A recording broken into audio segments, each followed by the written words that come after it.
Bonjour à tous et bienvenue sur Follow Friday, la chaîne qui vous influence. Aujourd'hui, on va répondre à une question que vous vous êtes déjà posée, à savoir comment est-ce que les influenceurs choisissent leur partenariat. Depuis le début de l'année 2021, il y a des influenceurs qui ont pris la parole à ce sujet pour expliquer un peu mieux à leur communauté comment est-ce qu'ils choisissent telle ou telle marque, pourquoi et quels sont les petits éléments qu'ils prennent en compte pour savoir si oui ou non ce partenariat est fait pour eux. Et vous allez voir qu'on les a listés au nombre de 3. Bonsoir. Salut les gars. C'est Joe, Anne Paps. On va parler d'influenceurs. Est-ce que vous connaissez des influenceurs? He blocked me.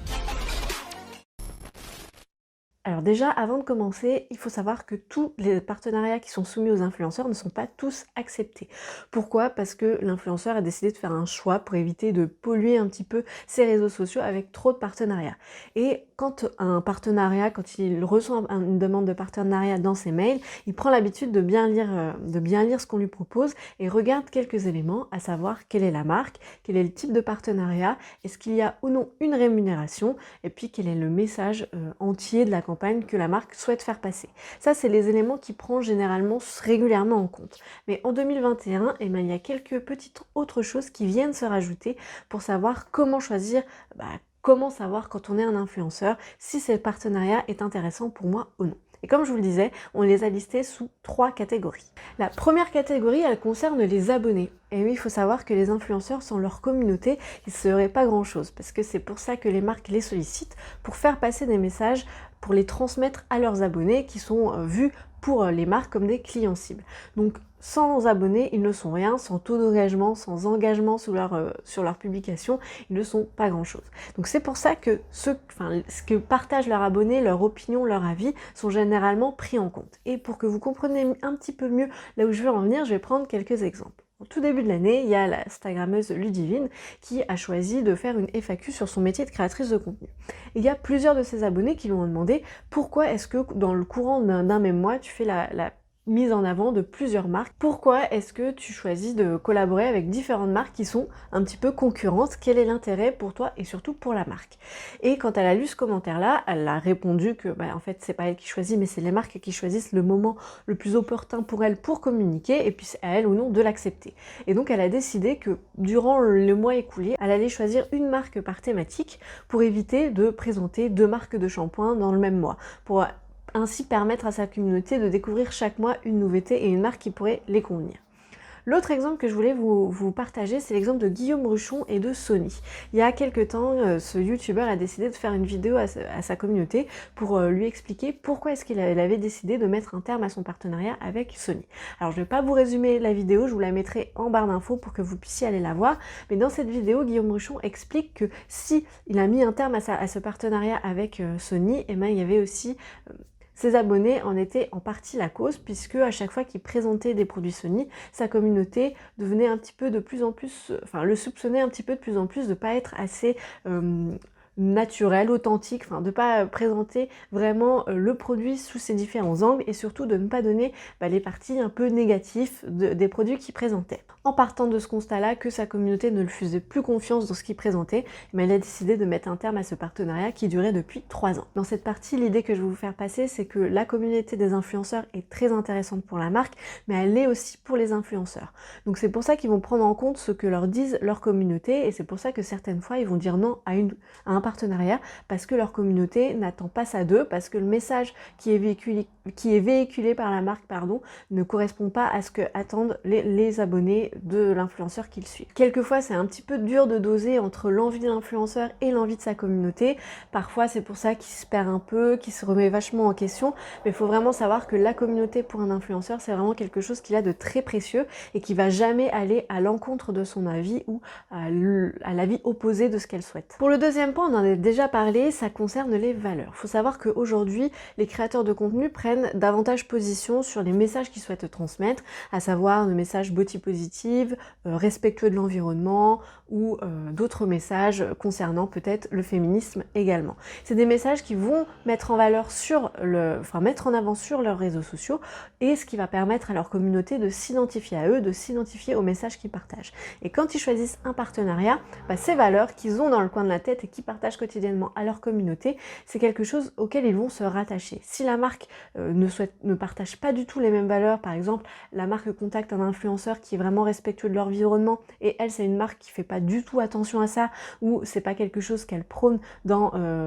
les messages qu'elle souhaite véhiculer, vous pouvez être sûr que l'influenceur ne va pas dire oui à ce partenariat parce que tout simplement ça ne lui correspond pas.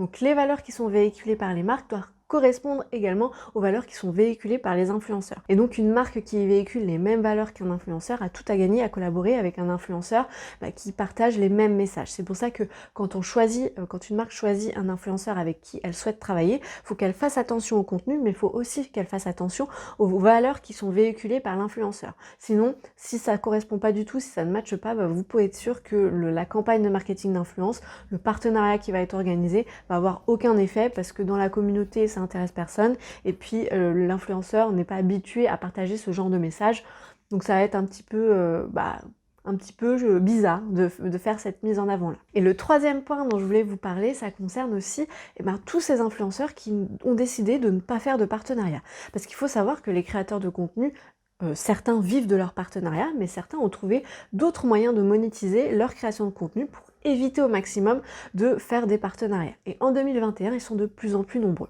Alors, vous allez me dire, mais comment est-ce qu'un créateur de contenu peut vivre sans partenariat ?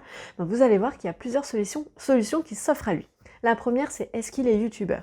S'il est youtubeur, comme vous le savez, s'il y a des pubs qui sont apposées sur ses contenus, il a une rémunération qui vient de la plateforme et qui lui permet de vivre un petit peu. Plus il a de vues, plus les annonceurs positionnent leurs annonces sur ces vidéos et plus YouTube le rémunère. Et il y a plusieurs influenceurs qui ne vivent exclusivement que de leurs vues sur YouTube, ce qui leur permet de créer du contenu et de ne pas être dépendant d'une marque. Ou alors quand vraiment ils font un partenariat, c'est qu'ils ont réellement eu un coup de cœur et que ça leur convient réellement. Mais sinon, c'est des créateurs de contenu qui sont vraiment très très rigoureux dans le choix des partenariats à qui ils vont dire oui. La deuxième solution qui s'offre aux créateurs de contenu, c'est faire en sorte que leur communauté leur permette de vivre grâce à leur contenu en leur donnant chaque mois un petit peu de l'argent. Et il y a énormément de plateformes collaboratives qui aujourd'hui permettent à ces créateurs de contenu de pouvoir vivre grâce à leur communauté, grâce aux dons qu'ils récoltent sous leur contenu, sur les plateformes où ils sont inscrits.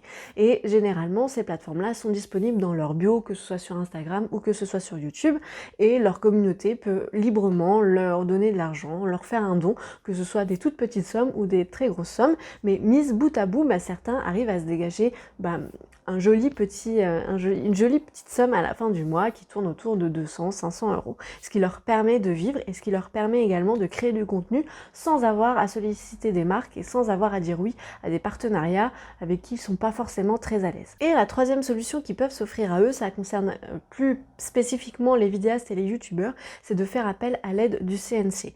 Aujourd'hui, le CNC a mis en place cette aide financière qui permet aux youtubeurs qui ont un projet de vidéo bien établi, qui l'ont vraiment écrit, qui l'ont vraiment très bien pensé, de faire parvenir leur candidature au CNC pour voir s'ils peuvent avoir cette aide, s'ils peuvent demander cette aide et s'ils peuvent l'avoir. Et certains créateurs de contenu ont aujourd'hui pu bénéficier de l'aide du CNC, ce qui leur a permis de créer du contenu sans avoir à faire appel à des partenariats ou à des marques. Bien évidemment, il peut exister d'autres créateurs de contenu qui vivent de manière très différente, sans partenariat. N'hésitez pas d'ailleurs à nous dire tout ça en commentaire si vous avez un exemple à nous proposer. Ce qu'il faut retenir de cette vidéo, c'est que aujourd'hui les créateurs de contenu, les influenceurs sont très sélectifs dans la manière dont ils choisissent leurs partenariats. Faut savoir que certains créateurs de contenu reçoivent une centaine de demandes de partenariat chaque jour, et quand on voit sur leur compte qu'ils font un partenariat par semaine, soit 4 par mois, par rapport à la centaine de mails qu'ils reçoivent par jour, c'est vraiment très très peu, rien du tout. Donc il faut aussi arrêter de penser que les influenceurs ne font que des partenariats. Donc tout le contenu qu'ils proposent, c'est pas que des partenariats, c'est souvent des contenus qui sont assez spontanés, authentiques, naturels, et ils ont eu envie de parler de cette marque parce qu'ils l'ont découverte et que ça leur correspond à 100%. Il faut aussi savoir qu'aujourd'hui, quand un créateur de contenu fait la promotion, fait la sponsorisation d'un produit ou d'une marque sur les réseaux sociaux, il doit vous le mentionner, ça c'est obligatoire, et personne ne peut aller n'est au-dessus de la loi, c'est vraiment quelque chose qui doit être visible et qui doit être porté à l'attention de sa communauté pour éviter de la tromper. La manière dont les créateurs de contenu choisissent leur partenariat peut évidemment évoluer au fil des mois, au fil des années. Vous vous doutez bien qu'avant la crise sanitaire et aujourd'hui, le choix des partenariats se fait pas du tout de la même manière. J'espère que cette vidéo vous a plu, n'hésitez pas à me dire ce que vous en avez pensé en commentaire, n'hésitez pas non plus à nous poser des questions, se faire un plaisir de vous répondre, n'hésitez pas non plus ça fait beaucoup de n'hésitez pas, mais bon, n'hésitez pas du coup non plus à mettre un petit pouce en l'air pour nous aider à développer cette chaîne et évidemment à vous abonner pour nous permettre aussi de développer cette chaîne et de vous proposer du contenu toujours meilleur et toujours aussi régulièrement. D'ici la prochaine vidéo, et moi je vous dis à très vite. Salut!